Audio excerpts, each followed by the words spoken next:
whakalawhalahi atu, hane da wala tala tutupu ke lata mai a whiawhinei. Kua lahe vihu he tau whakaroanga ke whakawhirianga tuku runga he motu ke whahi tapu nei. Ko e i ki whakawhiri ni kua hoko mai ke lata mai tau whakaroanga nei, ko i ki whakawhiri ko Cox Head. Ko lau lahi he tau ngāho ne kua tau sia i ke lata mai tau hopo he tau wala kele kele. Ka koe tau whekau sivolo ne kua moai e ta hokotaki, koe taha e lirifu e ke pule motu ko Terry Coe, ko tuku ai hana manako ke whai onoanga e whakawhirianga ke he tau whiwhirianga he whakatun whono, he whono ke pule ko aho hiwa levi. Ka kua tuku atu ki mua hiki whakawhiri mai whai mangaho ia ke manati kiai, mai talhau ai, ko whai mangaho ko tuku atu ke lo tolu e tau loia he whakatun whono ke whakakisi manatu ato hoku atu ke he aho uafu maua ia November. Tō mai ke ia nei ko Mr. Coe ke liu tauli atu ato hoku atu e aho uafu mahiwe ia November. Koe whiwhirianga whoki he iki whakawhiri, hangau ia ke he tau whikawuasi, ke tuku atu wai ke he tau iki whakawhiri, ke whai whiwhirianga ki ai, tō puhala atu ni ke he tau pepa mo he tau tohi.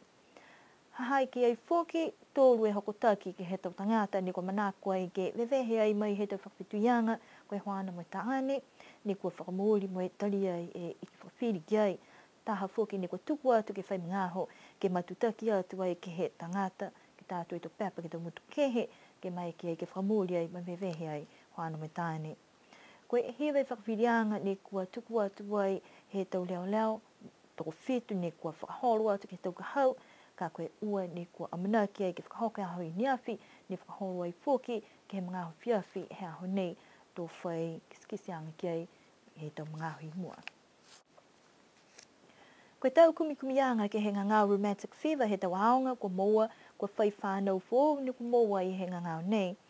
Kua tau sea i tau kumikumianga nei ke whahita pua mole, moe lawi ai te whānau aonga i kiiki, moe aonga tukulunga. I loa mai koe rheumatic, lau lahi ni ke lawi ai tau whānau, he whahaloto he tau lima, ke hongwhima lima e tau moui. Koe tau kua mole ne moa ai toko hongwhima ua e whānau, ni kua moa he ngangau nei, ke tau kumikumianga he tau whānau kiiki, moe whānau wahenga hongwhima tōru, he aonga tukulunga. Ka eke kua nā kai whai mena ni kua tause, tō mai eke ke lau iai e ase he tame he tala hau mai tau e kafo. Koe whakamua nei he tause paua ke tau kumikumianga, ke lau ia o sia i he tau whānau aonga, ka kua uta fo ke tau kumikumianga nei, ka eke kua moa mai e whakataanga mai he tau mamatua. Koe mena ni kua mitaki he tala hau e watolu koe tau kumikumianga nei, kua whakaonga ai he tau whakaholoanga koe eco-screening, ke kisia maali, kai nā kai tunga e tu puhala ke whaha ia. Ki sia ke whalu tau ka mole, kua tokalonga i fōke ta whānau aonga ni ua tue ke whalinga ngāo, moe whiwa, moe fulu. Ne maua lang matai mai he tau eke kāwho e tau whānau, moe tau sea i fōke tau kumikumianga ke tau sea tau throat spots, moe maua koe rheumatic fever. Koe fuafua, koe toko tolu seau e tau whānau aonga he motu, moe kua lata ke malikisi ki lunga e tau whakahoanga whakaako, moe whakahoho, ke mailonga e tau whakakisianga he ngā rheumatic. Nā kei mai ke whahi malolo seno ke tau lahau whakamahino e tau matanu mela ke mga nei, kai amana ki ke whakalulahi atu e walatala nei ke whahi tau kahau.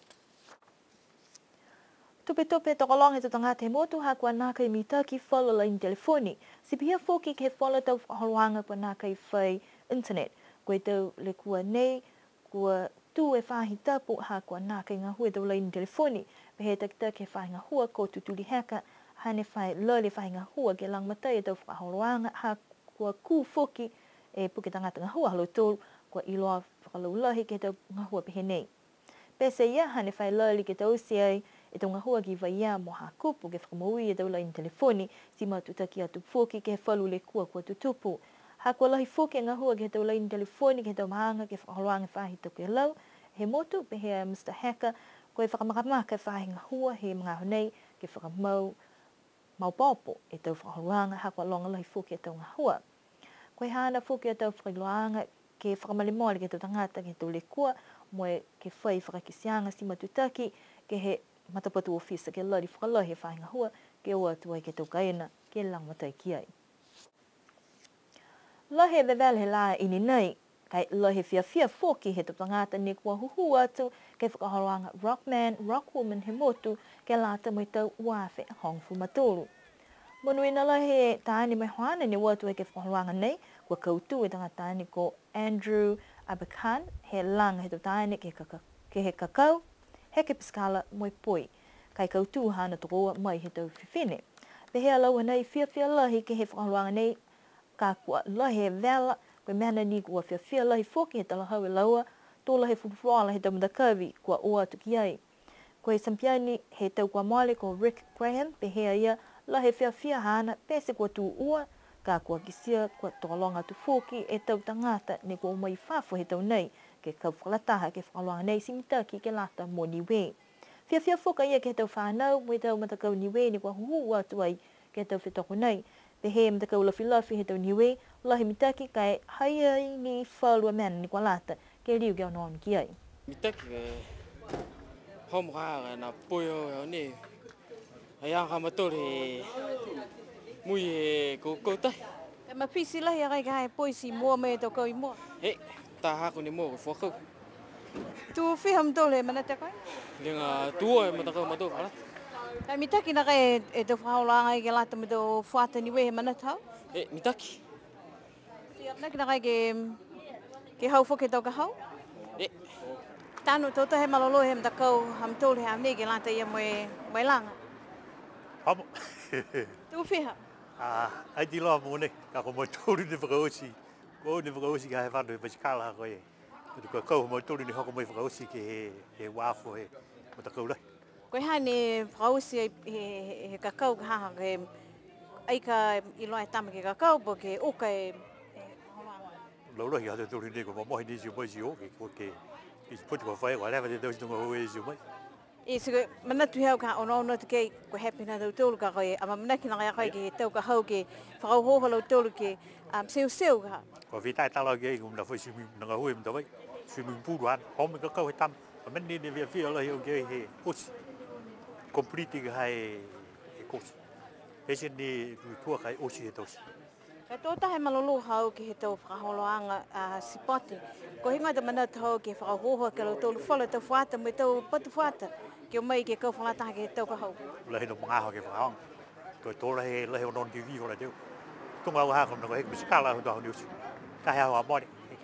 Ka fia manak ko ha ke tu ko puhara mei ko mit e hua ki na mga ho ke whawhau. Ai kom na leo ni ke langa pungi hopora ia ke whawhau. Akai. Koe tau ke lima ke ha ko he misikala. Koe ka kato e ka koe mosi. Koe loko uka lai e tau ke lima. Mo ne ka mata e vitu ang ko tu ono tu bor. O loko me whahanga e ka he tau ke lima. Ka kano e ka ka. Nga hua na ia. Ta vini hao ne fuki ne. Ta he matua hao ne ono fu mau e tau. Ta ne lima ono e tau. Ta tai ni mua fuki. Ka e. Isi tu tau hai tu makaka hoi. Ako tonga hua na ia. Inga bia fuki tu tau i nei. Ka e whapehe tu tau ka koe longa ngā hua. Aiku excuse ka ke longa hua. Ako mdai. Longa mōri ngā hua tu tau. Ka e fuki tā ngā. Ke whao sin. E lehe kai. Me lehe tonga ngā o mua e lehe kai. Nā kai la mō e katoa toanga he te whakaluanga hau nei, ai amana ki ke whakalula he walatala nei ki he te wahui mua. Whakausi mahi nei e te walatala tutupu ke lata mai a whiawhi nei, amana ki ni ke mawhale o ki o ki whahatapu nei ni hanga uti ki ai, ke rono wha mnui ni pō, tori riu ke whebehe nei, ke whahitapu hau, nono wha.